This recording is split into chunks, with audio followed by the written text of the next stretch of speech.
Antum Ustaz. Kenapa? Yang kelas 1 sampai 5 nggak diliburkan itu aturan dari dinasnya atau memang? Ya, ada SK-nya. Oh, itu ya.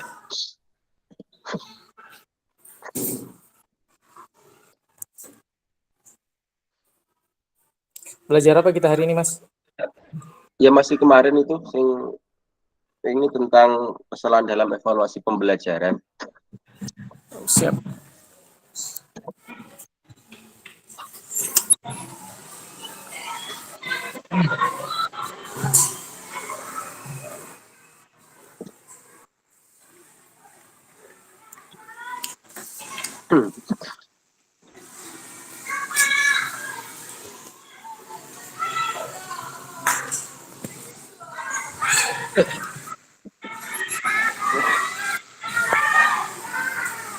Masih ramai kan?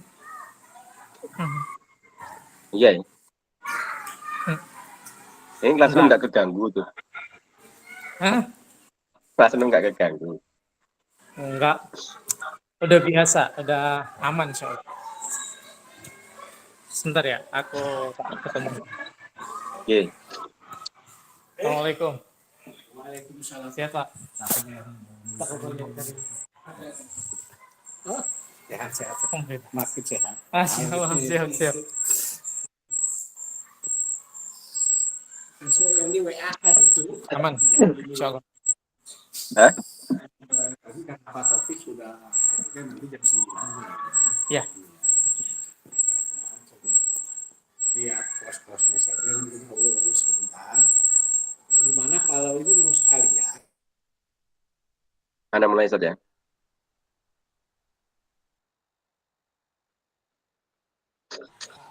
Nah, Ustaz.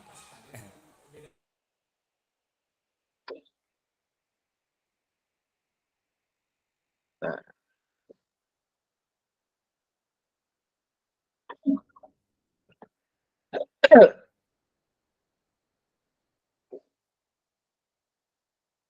Bismillah. Assalamualaikum warahmatullahi wabarakatuh. Bagaimana kabarnya Bapak Ibu? Sehat-sehat ya?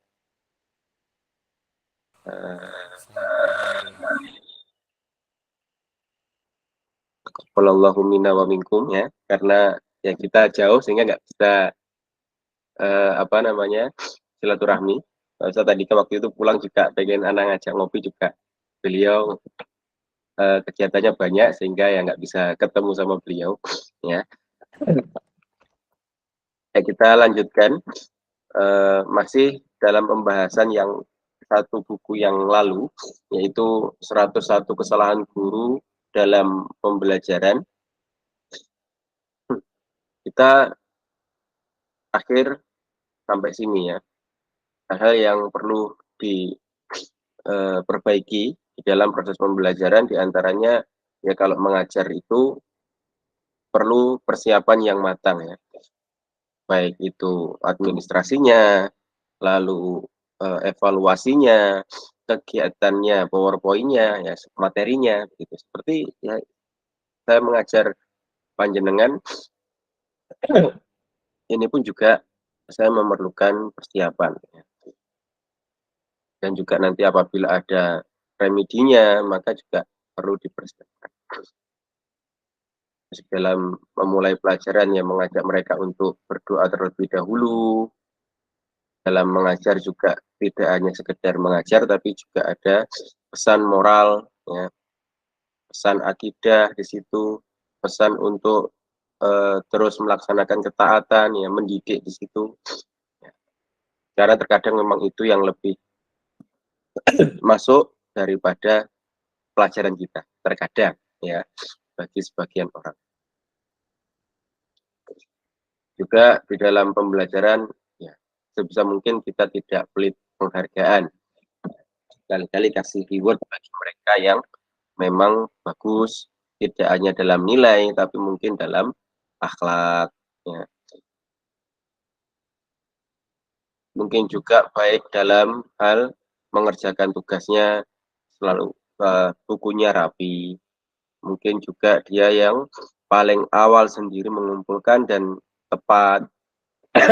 Itu kasih reward. Kemudian yang kemarin pernah saya sampaikan ya, bahwa anak laki-laki ini menunggui seorang perempuan padahal dia nggak kenal. Ya cuman takut kalau perempuan ini nanti kenapa-napa, maka laki-lakinya ini menjaga. Ya, ini kan berarti didikan bagus dari orang tua si laki-laki untuk bagaimana menjaga seorang ya perempuan di dalam Islam gitu, sehingga tidak dibiarkan sendiri, ditemani. Maka dia diapresiasi dari pengurus sekolah ya dan sejumlah elemen atas kejentelannya dan pendidikannya yang baik. Ya seperti itu. Nah, lalu juga di dalam proses pembelajaran guru jangan hanya sekedar spesial ceramah. Ada metode-metode lain selain ceramah yang bisa kita pakai. Kenapa kok kita hanya sekedar ceramah? Ya, ya kasih seperti ini PowerPoint, kasih mungkin video, ya, kasih mungkin foto, ya, atau kasih mungkin sesekali tebak-tebakan itu untuk apa namanya menstimulus mereka biar tertarik dengan pelajaran kita. Ya, karena memang ada anak kok, saya juga sering waktu itu ya. Nah, saya spesialis ceramah waktu pertama kali saya mengajar. Saya pakai PowerPoint, tapi banyaknya adalah tulisan waktu itu, bukan gambar. Di akhir sesi itu saya sering selipkan ya seperti motivasi-motivasi kepada mereka. Malah mereka mencatat motivasi itu daripada mencatat pelajaran saya. Ya, karena pelajaran saya terlalu banyak catatannya sehingga mereka nggak nyatet. Terus juga terkadang saya kasih uh, game tebak-tebakan angka atau gimana. Ada berapa jumlah segitiga dalam satu segitiga yang besar, itu ada kotak-kotak kecil. Nah, mereka malah nyatet yang itu, tertarik dengan yang itu. Nah, itu terkadang menstimulus mereka untuk mau nantinya tertarik dengan pelajaran kita. Dan jangan sampai kita menerapkan sebagai seorang guru itu CTL, ya, bukan contextual teaching learning ya, tapi catat tinggal lungo, artinya mereka suruh mencatat di papan, gurunya pergi ke entah kemana, ya ngopi lah sama teman-temannya mungkin, ya, atau mungkin duduk di ruang guru lihat TV mungkin, macam-macam, jangan sampai seperti itu, ya. Tentu ini kurang efektif, ya. Apalagi kalau kita dihadapkan dengan siswa-siswi yang eranya yang sekarang tidak catat di depan papan tulis. Biasanya minta tolong sekretaris ya catat di depan halaman ini sampai ini ya. Anak yang cerdas yang mereka cukup memfoto, yang lain sudah nggak mau nulis. Seperti itu.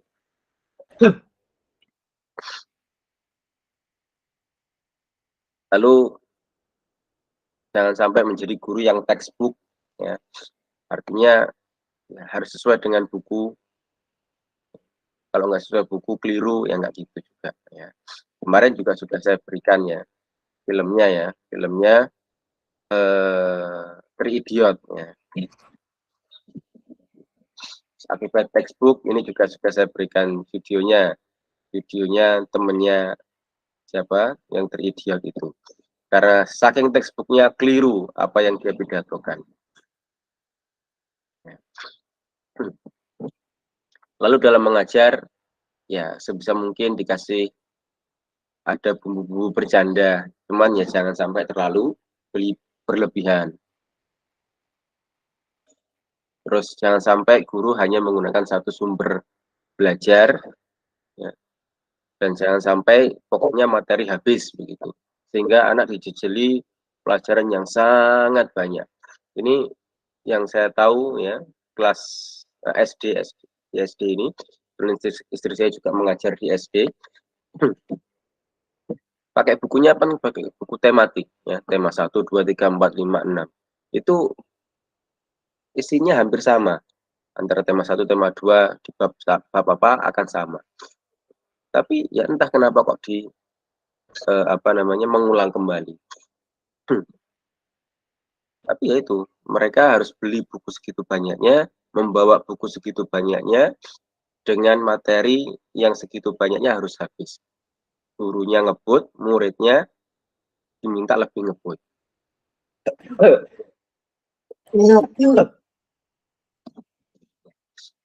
Lalu dalam proses pembelajaran, pembelajarannya monoton, tidak ada melakukan inovasi pembelajaran.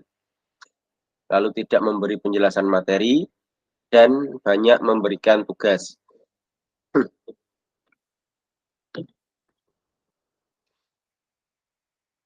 Selain itu, guru juga terlalu banyak bercerita dan tidak memberikan kesempatan peserta didik untuk mereka bereksplorasi, menemukan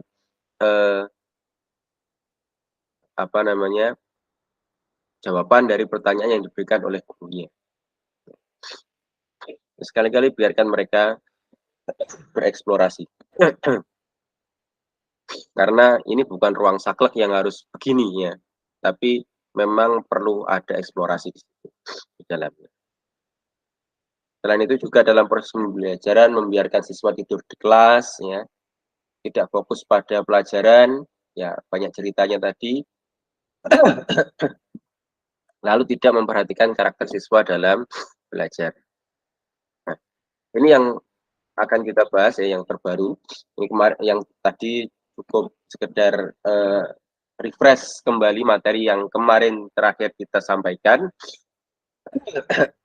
yaitu yang perlu diperbaiki guru dalam administrasinya dan evaluasi pembelajaran.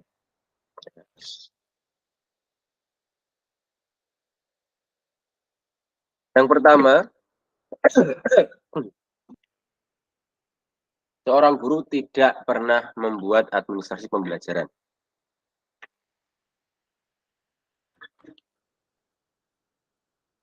Padahal administrasi pembelajaran ini dibutuhkan setiap kapan? Setiap semester. Setiap ganti pelajaran yang kita ampu. Maka kita perlu membuat administrasi pembelajaran. Ya. Ya, di antara tupoksi, tugas pokok dan fungsi guru, selain mengajar adalah membuat administrasi ya, terkait kegiatan pembelajaran. Seorang guru dituntut untuk memiliki profesionalitas yang tinggi, terutama jika sudah serdik atau sertifikasi pendidik ya, dan menerima tunjangan profesi. Selain harus punya beban mengajar 24 jam per pekan, minimalnya guru itu, kecuali kalau dia merangkap ya, sebagai mungkin wakil kepala sekolah, maka ya bukan 24 jam, bisa lebih kurang dari itu, 18 jam per pekan. Maka guru juga dituntut memiliki administrasi, sekurang-kurangnya 27 perangkat administrasi pembelajaran yang terdiri dari 24 perangkat utama dan 3 perangkat tambah. Ini yang ada di buku ya. Cuman selama ini saya pun belum menemukan itu semuanya ya. Yang pertama silabus. Ini jelas ya. Isinya kotak-kotak itu kan ya. 1 ini, 2 dan seterusnya. Kaldik, kalender pendidikan. Yang ketiga, Prota, program tahunan. Yang keempat, Promes, program semesteran. Yang kelima, RPP, ya, rancangan pembelajaran. Yang keenam, rencana pelaksanaan harian. Ini saya belum menemukan, ya, belum pernah tahu. Yang ketujuh juga buku pelaksanaan harian juga belum pernah tahu. Yang kedelapan, presensi siswa. Kalau ini kan biasanya yang buat adalah pihak TU, ya kita tinggal ngambil aja, minta. Yang kesembilan, catatan hambatan belajar siswa. Ini kalau kita jadi wali kelas, mungkin kalau wali kelas SD itu mungkin buku penghubung mungkin ya. Situ disebutkan, oh anak ini tadi ngapain, kurangnya belajar apa ya. Yang 10, daftar buku pegangan guru dan siswa. Yang 11, analisis KKM. Ini juga saya belum tahu sendiri bukunya, tapi biasanya dari bagian kurikulum mereka sudah langsung membuat 1 lembar KKM-nya sekian. untuk pelajaran produktif sekian, untuk pelajaran non produktif sekian, untuk pelajaran agama sekian, untuk pelajaran matematika sekian. Nah, mereka sudah buat, kita tinggal mencontoh KKM-nya. Lalu yang ke-12 kisi-kisi soal. Ya, ini yang perlu kita buat jika kita membuat ujian. Lalu soal-soal ulangan, buku informasi penilaian, analisis butir soal, analisis hasil ulangan. Nah, ini analisis hasil ulangan. Ini saya juga belum pernah bikin. Ya, pokoknya tinggal menilai gitu aja kita kan. Lalu pelaksanaan perbaikan, remedial, pelaksanaan pengayaan. Nah, ini terkadang kita nggak bikin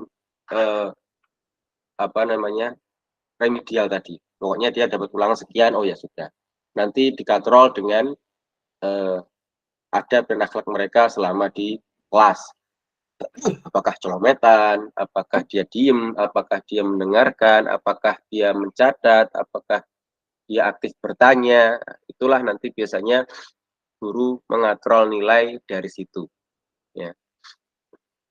Terus daftar pengembalian hasil ulangan. Nah, yang terkadang yang jadi persoalan, kertas-kertas yang mereka kumpulkan ya sudah kumpul di meja guru saja.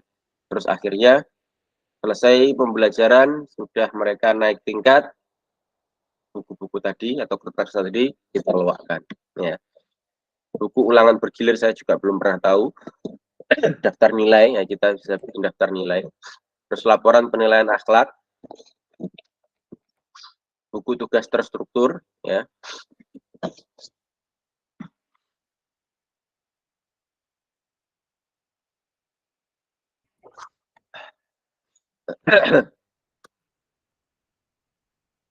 Ada juga buku tugas mandiri, SK pembagian tugas. Kalau SK pembagian tugas ini dari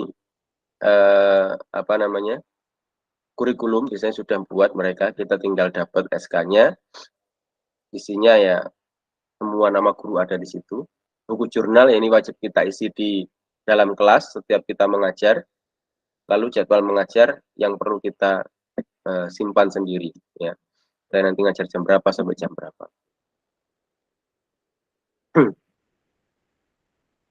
Nah, ini sekurang-kurangnya demikian, sehingga di peraturan yang terbaru bagi mereka yang pegawai negeri sipil itu minimalnya di sekolah itu 37,5 jam Senin sampai Jumat itu. Ya. Meskipun mereka nggak ngajar, mereka wajib ke sekolah. Ngapain di sekolah? Ya ini tadi, membuat ini semuanya. Ya. Jika membuat materi sudah selesai, berarti membuat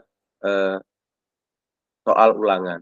Jika membuat soal ulangan sudah selesai, mengevaluasi apa yang kurang ketika kemarin kita mengajar. Jika mengevaluasi sudah selesai, ya saatnya mungkin membimbing mereka. Bagi mereka yang ingin, misalkan ada tambahan pengetahuan bagi mereka sehingga perlu dibimbing lagi. Seperti itu. Jadi tugas guru sebenarnya sangat kompleks ya. Kalau dosen itu perlu adanya asdos, ya, pertanyaannya apakah guru juga perlu adanya asgur, ya, asisten guru. Karena saking banyaknya tugas guru yang diampu. Belum lagi jika mereka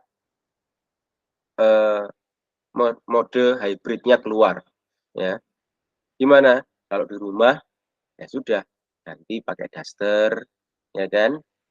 Ganti pakai kaos biasa, ganti pakai celana biasa, ya. Bermain dengan anak-anaknya, yang istrinya ganti tugas rumah yang nggak akan pernah selesai, apalagi kalau putranya banyak. Ini sudah dibereskan, ganti yang satunya yang kotor, ini sudah selesai, ganti cuciannya yang umbruk, dan seterusnya, ya. Ini mode hybrid, ya. Ini guru tugasnya sangat kompleks begitu. Tapi ya saatan ya, sesaat begini sesaat begitu, ya sudah kerjakan yang bisa kita kerjakan. Capek ya leren dulu, rehat dulu, nanti kalau sudah mulai ada tenaga untuk bekerja kembali, ya bekerja kembali sambil kita meminta kepada Allah, ya, kekuatan untuk mengerjakan tugas-tugas yang diberikan kepada kita begitu. Enak sih, rumahnya dekat sekolahan gitu ya. Kata siapa enak, malam-malam kalau ada ya harus jaga melihat siswa sekolahan gitu ya. Jangan-jangan ada ini ada itu ya. Itu pun waspada juga tetap. Enak sih situ cuma nyuruh ya. Tanggung jawabnya tapi berat begitu loh. Tanggung jawab tapi berat. Nah, ini masalah-masalah yang sering juga saya ketahui bahwa guru itu jarang sekali membuat administrasi pembelajaran. Termasuk saya Bapak Ibu. Ya. Saya itu paling males kalau suruh membuat kembali pelajaran administrasi pembelajaran yang baru.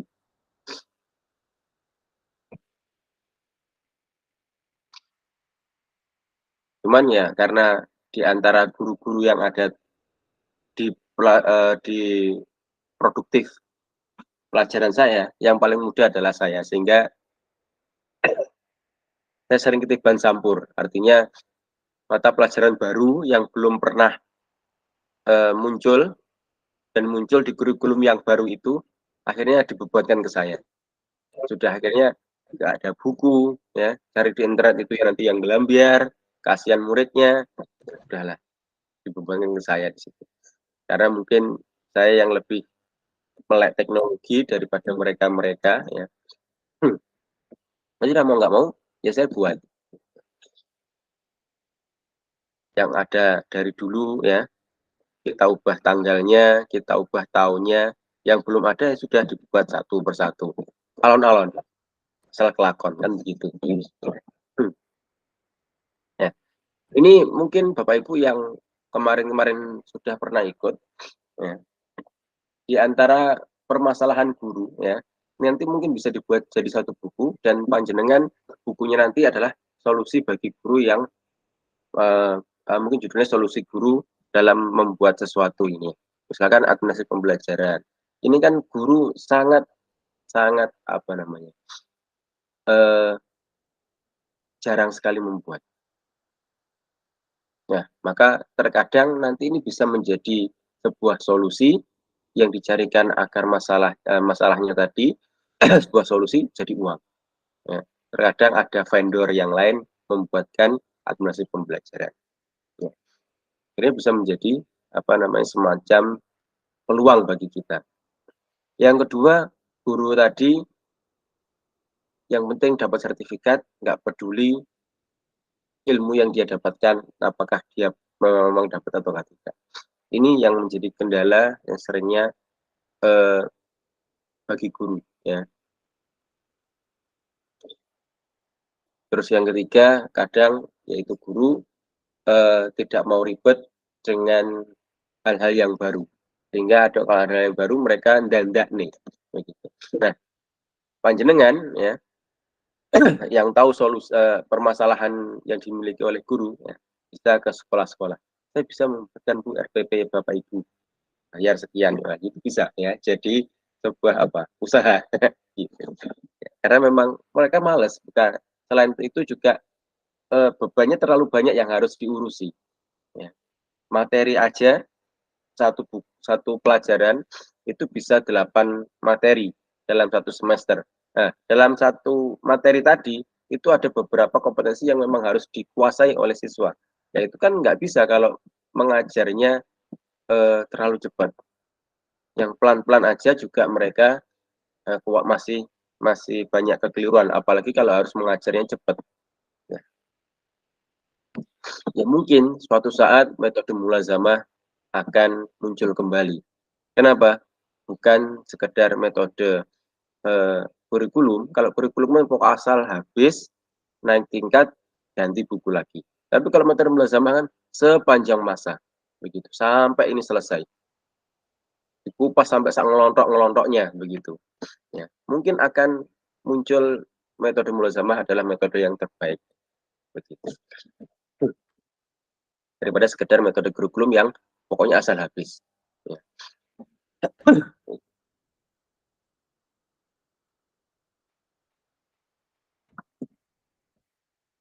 Lalu yang kedua, di dalam evaluasi pembelajaran, guru tidak pernah melaksanakan ulangan harian. Nah, ini saya paling jarang sekali melaksanakan ulangan harian. Saya seringnya memberikan tugas, materi, tugas, materi, tugas. Nilai dari tugas itu akhirnya. Padahal ini harusnya kegiatan yang dilakukan secara periodik, ya. Setelah siswa menyelesaikan satu atau lebih kompetensi dasar. Tujuannya apa? Ya untuk menentukan keberhasilan belajar siswa dan bahan evaluasi untuk melakukan perbaikan. Tuh, kemarin saya ngajar ini, mereka paham nggak ya? Harusnya begitu. Kenyataannya masih banyak ditemukan guru yang jarang atau sama sekali tidak pernah ulangan harian. Bisa juga karena malas atau ribet buat soal, atau juga ya malas karena harus koreksi, dan lain sebagainya. Terus terang, saya kalau ulangan harian, saya lebih suka metode zaman dulu, itu mencongak. Kalau di Sunda apa namanya? Ya, mencongak itu gurunya ngomong soalnya, muridnya langsung jawab pertanyaannya. Nggak usah nulis soalnya muridnya, ntar kelamaan. Sehingga 10 soal, mungkin satu soal 1 menit, sehingga 10 menit selesai. Nah, itu yang saya suka begitu. Daripada harus kita nulisnya sudah setengah hidup, ya kan? Pagi sampai malam nulis soal 1 sampai 40, ABC-an A sampai E, gitu. Sampai di tempat anak cuma mengerjakan 5 menit. Rasanya nelongso begitu. Udah ngerjakan angel-angel, ya, begitu. Ternyata muridnya 5 menit selesai. Ya. Nilainya jelek, begitu. Nah, ini yang terjadi sekarang. Apalagi semuanya serba online itu.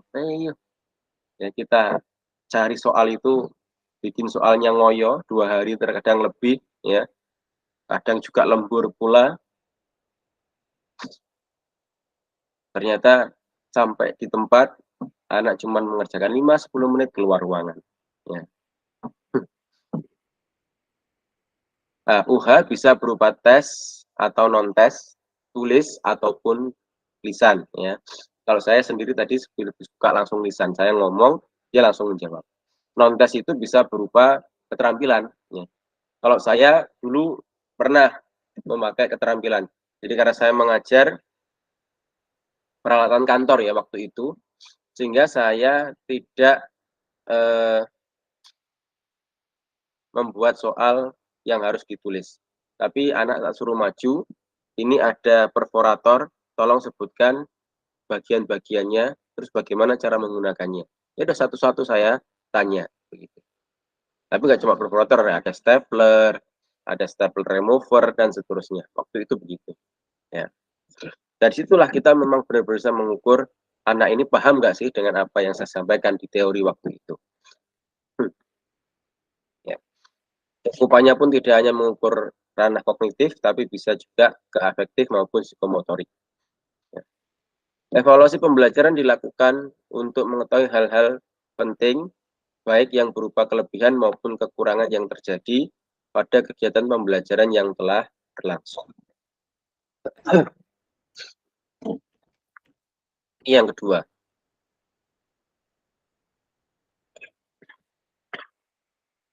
yang ketiga, hal yang perlu diperbaiki guru dalam evaluasi pembelajaran, yaitu guru seringnya meminta tes dadakan. Ya. Baru masuk langsung tes dadakan.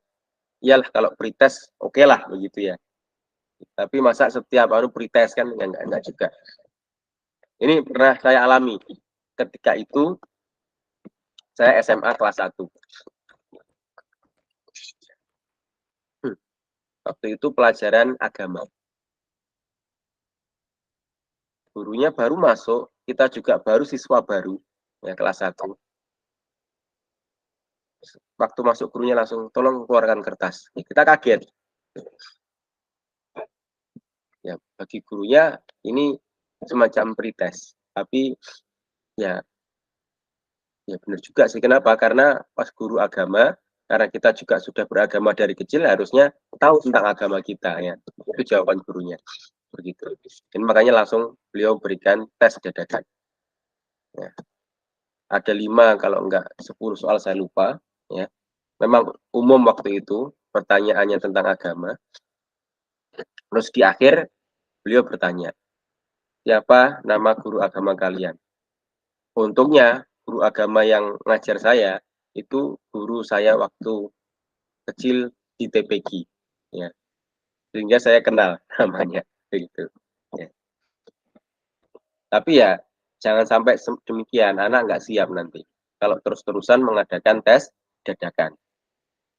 Kecuali kalau memang kita bertanya ya di sela-sela materi, kita bertanya materi minggu lalu ya, atau kita bertanya materi yang tadi barusan kita terangkan, ya nggak masalah begitu. Cuman jangan setiap hari atau setiap saat kita mengadakan tes dadakan, kasihan. Ya. Umumnya seorang guru melaksanakan tes setelah mencapai akhir dari periode pembelajaran tertentu.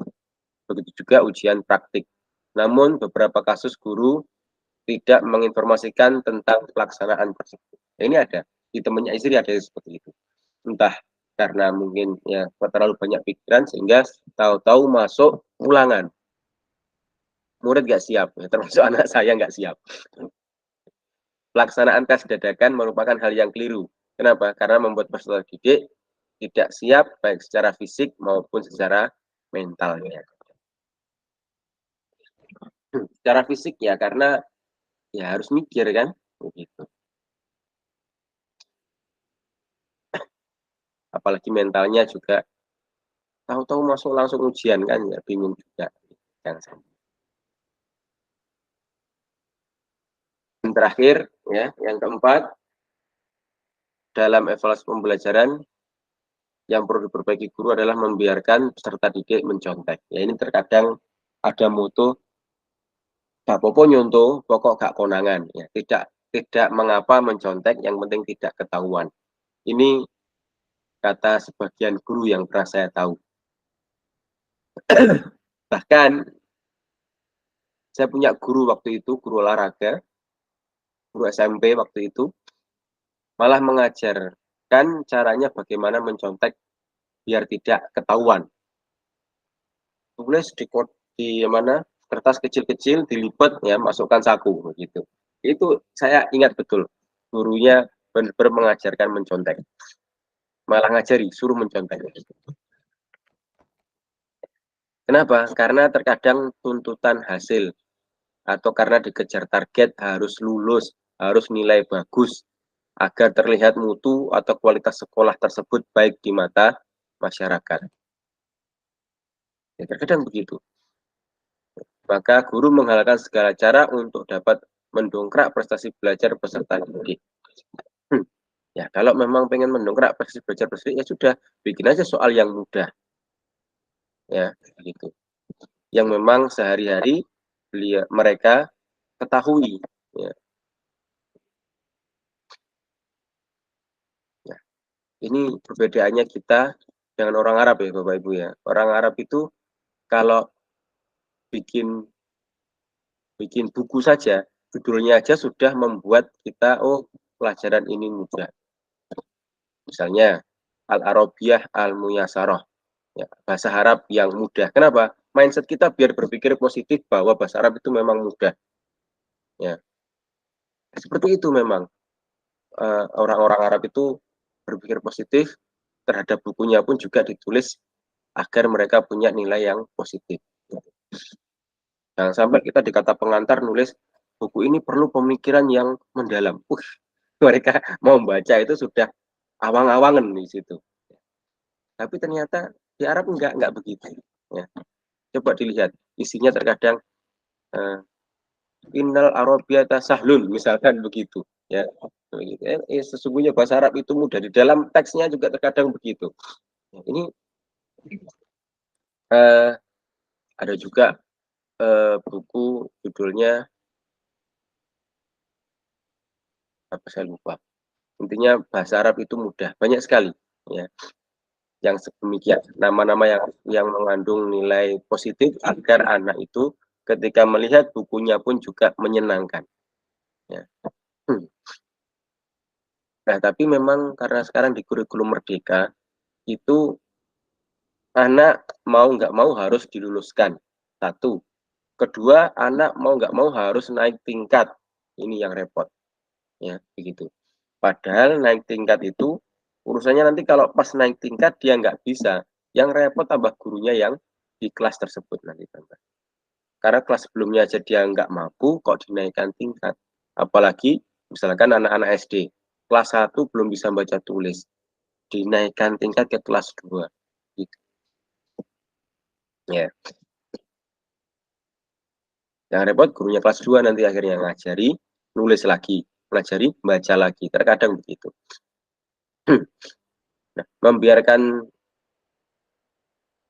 seorang murid mencontek ini bertentangan dengan program pemerintah terkait penguatan pendidikan karakter dan bertolak belakang dengan nilai kejujuran yang harus ditanamkan guru di sekolah. Ya. Alasan lain guru membiarkan siswa mencontek adalah agar guru tadi ketika ngawas cepat selesai dan guru bisa segera istirahat dari aktivitasnya. Ya. Ditinggal keluar ngobrol dengan ruangan lain, guru di ruangan lain. Tujuannya apa? Biar anak-anak mencontek di situ. Ya. Biar anak-anak mencetak di situ, tahu-tahu masuk, mari ya, udah bu, misalkan begitu. Nah, maka guru bisa lepas tanggung jawab. Ya, harusnya nggak demikian. Ya. Ya, tentu mereka yang benar-benar merasa diawasi oleh Allah, ya, mereka meskipun ada guru ataupun tidak ada guru, benar-benar tidak akan mencontek. Ya, perlu terkadang kita macak sebagai guru yang killer, ya, sehingga anak pun akan takut. Ada, saya punya teman guru ya, perempuan, guru seni ya. Itu awal masuk sudah membuat sebuah S dan K yang berlaku di kelas mereka. Ternyata itu terbawa sampai guru itu menjaga di kelas lain. Jadi ketika guru tadi menjaga di kelas lain, itu anak-anak langsung ngambil kerpean-kerpean yang ada dalam laci dikasihkan ke gurunya. Kenapa? Karena ya mereka sudah punya image bahwa guru ini benar-benar kereng begitu. Cuman ya anak-anak tetap suka dengan guru tadi. Bukan kereng dalam segala hal. Tegas ya, ini tegas. Guru tadi tegas. Sehingga anak-anak pun juga segan terhadap guru tadi. Nah, ini perlu adanya kita menguatkan karakter yang demikian. Begitu. Ada kan guru yang ngelandai ke siswa, akhirnya siswa melunjak. Ada yang sedemikian. Ada yang guru itu keras terhadap siswa sehingga siswanya kalau mau izin ke guru tadi pun takut terkadang. Ya. Nah, kita ya kadang keras, tegas, kadang juga perlu ngelandai ke anak-anak ya, gitu. Sehingga ada tarik ulur ya. Kalau kita main layangan itu ditarik dibiarkan kepalanya tapi ditarik buntutnya alon-alon begitu. Agar layangannya tetap tetap tinggi. Tidak jatuh karena kena sambitan atau terbang jauh tertiup angin, tetap di tempat itu ya.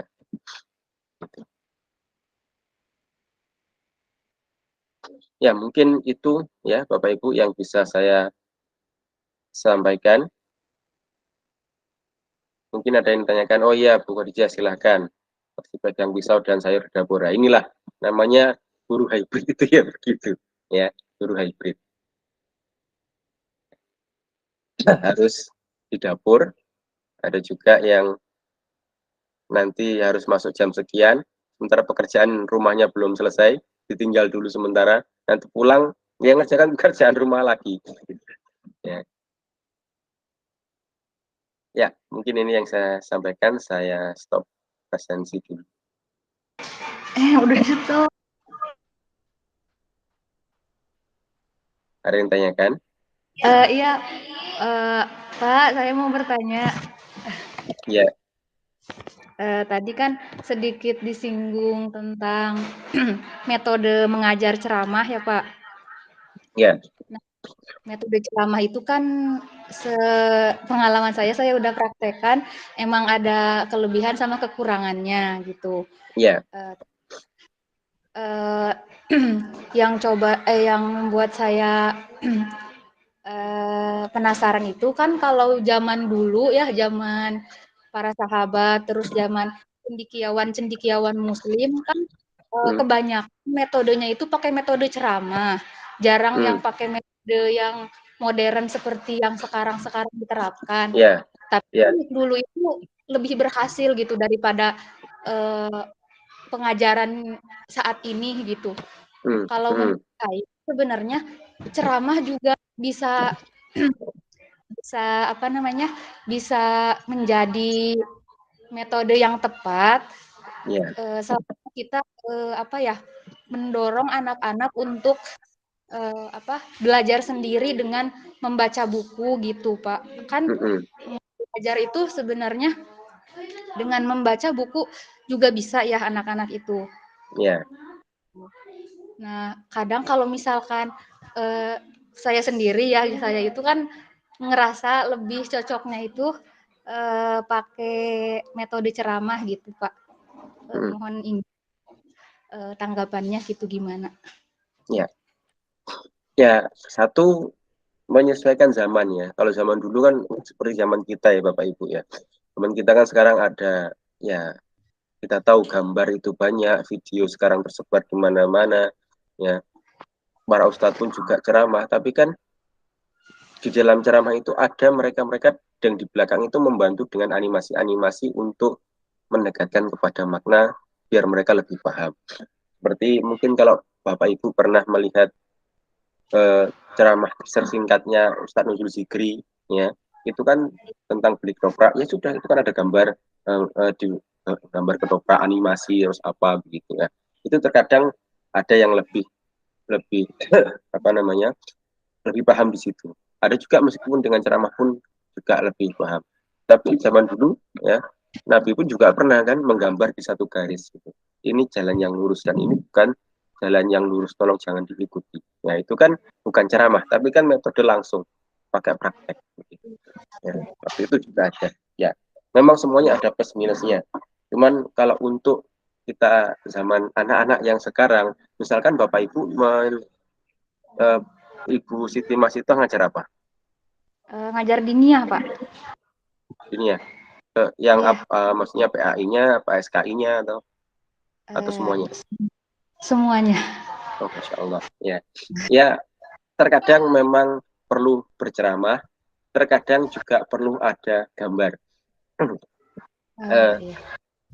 mohon maaf ya, buku-buku sirah Nabi yang eh, menggambarkan tentang ini Yasrib, ini Hijaz, ini apa begitu.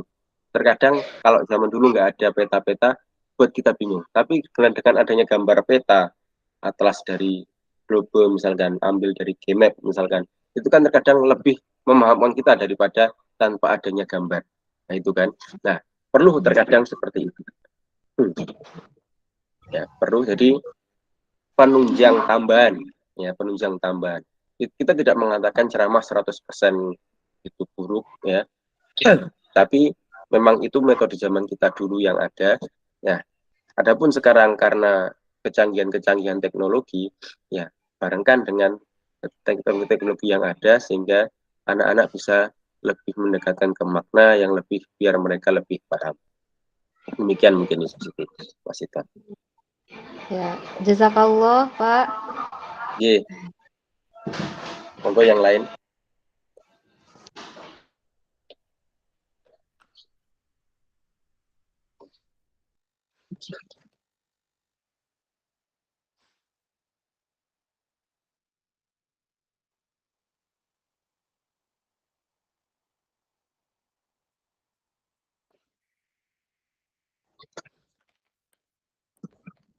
Ada lagi? Cuman mohon maaf juga jangan sampai eh, Seperti misalkan ketika safar kita dibolehkan untuk tidak berpuasa Ramadan.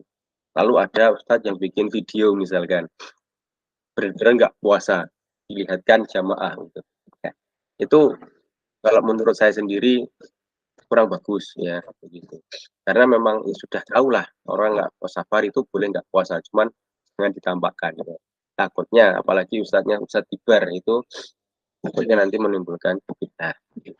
Demikian. Allah.